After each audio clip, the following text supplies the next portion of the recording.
Olá, alunos do 9º ano, tudo bem com vocês? Então, estou aqui para começar mais uma meta 15. A gente vai falar na meta 15 de Teorema de Tales, tá? Ainda relacionando com aquela ideia de segmentos proporcionais, ok? Antes da gente falar desse teorema, o que ele faz, o que a gente vai fazer nos exercícios, a gente vai falar um pouquinho sobre quem foi Tales, tá? Então, na verdade, Tales de Mileto, ele foi um filósofo, né?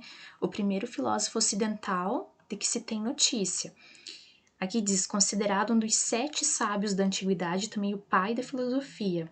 Tales preocupou-se em entender e explicar o universo, em vez de simplesmente curvar-se diante de seus mistérios. Segundo alguns historiadores, Tales foi comerciante, o que lhe rendeu recursos suficientes para dedicar-se às suas pesquisas.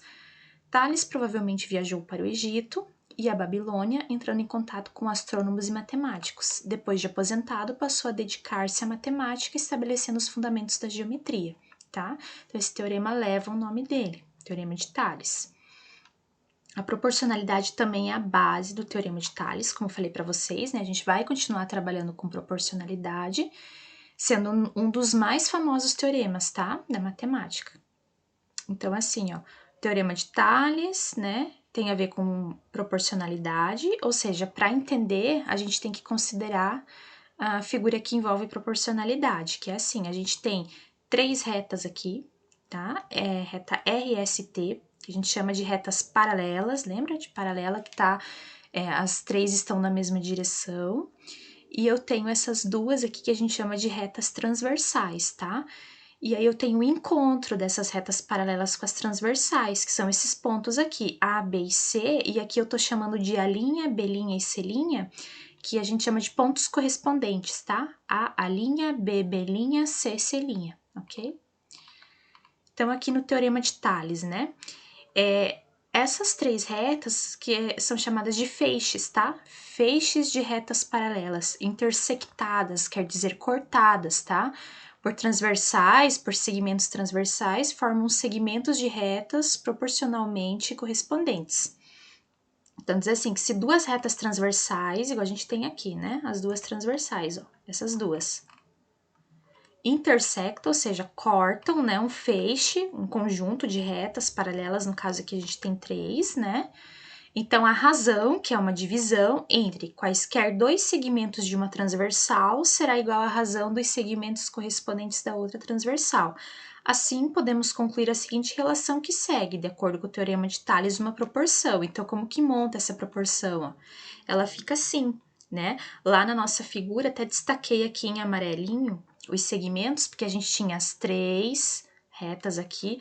Aqui, no caso, até tenho mais uma, né? RST e U. E daí eu tenho as 2 transversais, os pontos correspondentes. Então, que tipo de proporção, né? Que a gente consegue montar aqui? Fazendo assim, ó. AB sobre CD é igual a B' sobre C', D', tá? Esses pedacinhos aqui, ó. Segmentos, 4 segmentos. Igual a gente já fazia com proporção mesmo, tá? Pra gente entender melhor, eu vou fazer um exercício, mas tem uma coisa bem importante. Aqui a gente tá falando de 2 retas transversais, tá? Mas no caso de mais de 2 retas transversais, a gente aplica o teorema da mesma forma, só que daí a gente faz com 2 primeiro e depois com as outras 2, tá? Faz de 2 em 2. Então, eu coloquei um exercício para explicar como que funciona. Então, nesse exercício eu tenho assim, considerando a figura abaixo em que esse símbolo aqui quer dizer paralela, tá? Em que A é paralela a B e B é paralela a C. Determine o valor de x mais y. Olha aqui o meu desenho. Então, eu tenho reta A, reta B, reta C, paralelas. E aqui eu tenho 3, ó, transversais, ou seja, 3 retas cortando, tá? Então, como que eu faço, né, para aplicar? Eu vou aplicar de 2 em 2. Então, eu vou aplicar a primeira proporção só nessas 2 retas aqui, ó. Que foi o que eu escrevi aqui, ó, 5 para 8 igual a x para 4, aqui, ó, 5 para 8 igual a x para 4. Com isso, resolvendo, eu acho x, ó, 5 vezes 4, 20, vai ficar 8x igual a 20, o x é igual a 2,5. Depois, eu aplico outra proporção aqui, ó, x para 4 igual a 2,75 para y, aqui, ó. Só que o meu x eu já encontrei, que é 2,5, então eu tiro o x daqui e coloco 2,5, ó. Multiplico assim cruzado, vai ficar 2,5y igual a 4 vezes 2,75, que é 4,4, daí já dividido, tá? Na verdade, essa multiplicação aqui é 11. 4 vezes 2,75, daí eu dividi por 2,5, deu 4,4. Só que o exercício pedia a soma do x mais y, então você achou x 2,5 e y 4,4. Aí você soma, dá 6,9. Tá? Ou seja, ó, voltando à nossa figura, são as proporções que a gente já fazia, tá? 5 está para 8, assim como x está para 4, e depois x está para 4, assim como 2,75 está para y, ok? Então é isso, pessoal. No próximo vídeo eu vou gravar mais um exemplo, só que falando sobre esse teorema, como é que a gente aplica ele nos triângulos, ok? Um grande abraço para vocês e bons estudos!